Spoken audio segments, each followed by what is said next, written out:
Ma'am people often feel उनको खाना खाने के बाद पेट में जलन, ब्लोटिंग एंड खाना ऊपर आने से एसिड रिफ्लक्स जैसी प्रॉब्लम भी फील हो रही है। तो क्या है इनके रीजंस, क्यों होता है ये सब? एक्चुअली आजकल इंडिया के डिफरेंट रीजन्स में अराउंड 20 to 80% तक पॉपुलेशन में गैस्ट्राइटिस बहुत ही कॉमन है। ये जितने भी आपने सिम्टम्स बताए हैं, जैसे कि पेट का फूलना खाना खाने के बाद, ब्लोटिंग होना या पेट में जलन होना, दर्द होना, ये सब गैस्ट्राइटिस के मेन सिम्टम्स होते हैं। गैस्ट्राइटिस में एक्चुअली होता ये है कि जो हमारी पेट की म्यूकोजल लाइनिंग है, मतलब वो हमारे पेट को या स्टमक को प्रोटेक्शन देती है जो एसिड रिलीज होते हैं डाइजेशन के लिए, उनसे वो लाइनिंग, वो म्यूकोजल लाइनिंग ही इन्फ्लेम्ड हो जाती है या इरोड हो जाती है। इसका बेसिकली मेन रीज़न जो होता है वो एच पाइलोरी इन्फेक्शन होता है।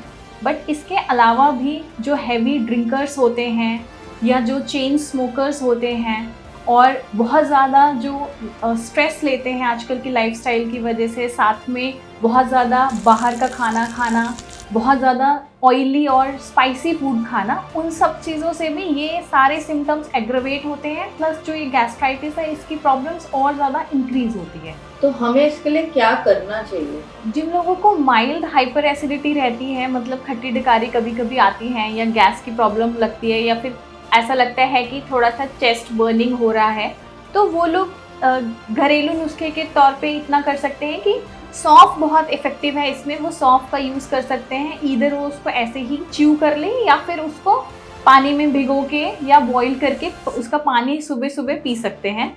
इसके अलावा जो बनाना है एंड मिल्क है, ये भी एसिड को न्यूट्रलाइज करने में बहुत इफ़ेक्टिव है, तो वो मिल्क और बनाना का भी यूज़ कर सकते हैं।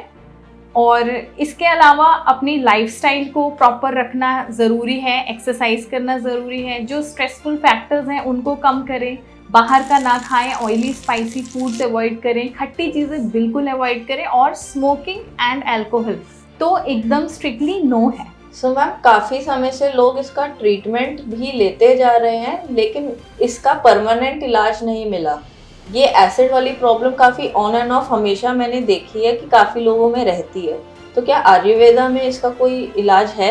आपने सुना ही होगा कि पेट को दूसरा ब्रेन कहा जाता है। हमारी बॉडी का लगभग सारा इम्यून सिस्टम जो है वो पेट के हेल्थ पे ही डिपेंड करता है।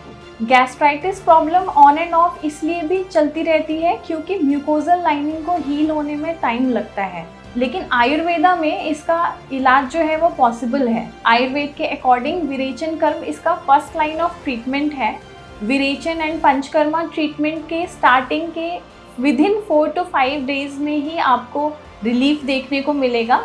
विरेचन से आपका गट डिटॉक्सिफिकेशन जब कंप्लीट होगा, तब उसके बाद आयुर्वेदिक औषधियों के साथ साथ स्ट्रेस मैनेजमेंट के लिए relaxation therapies, personalised diet and lifestyle guidance से गैस्ट्रिक सेक्रीशन और म्यूकोजल लाइनिंग की हेल्थ में आपको सिग्निफिकेंट रिलीफ फील होगा। सो मैम अगर गैस्ट्राइटिस को हम इग्नोर करते हैं तो इसके क्या क्या रिस्क है?